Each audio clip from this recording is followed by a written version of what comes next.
Hello everyone, कोनिचिवा, welcome to my class.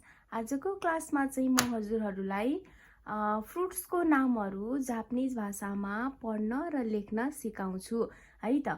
ल, सबैभन्दा पहिला चाहिँ फ्रुट्सलाई जापानिज भाषामा कुदामोनो भनेर भनिन्छ। कुदामोनो भनेको फ्रुट्स यानि कि फलफुलहरू हुन्छ है त। मिनासान हाजिमे मास्यो है त। ल हेर्नुहोस् त, पापाया भनेको पपाया मेवा है, पापाया।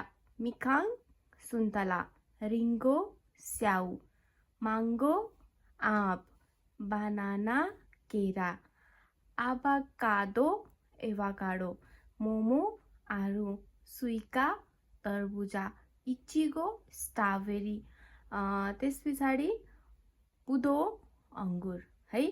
पपाया पपाया, मिकाङ मिकाङ, रिङ्गो रिङ्गो, mango mango, banana banana, avocado avocado, मोमो मोमो, सुइका सुइका, इचिगो इचिगो, बुदो बुदो है त।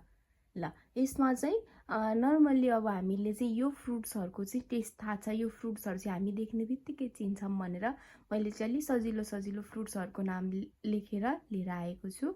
ओके, आशा गर्छु हजुरहरूले चाहिँ यो फ्रुट्सहरू मजाले पढेर याद गर्नुहुनेछ। ओके, यति भन्दै आजको क्लास यहीँ सकाउँछु। Okay, thank you for watching. Bye bye, have a good day.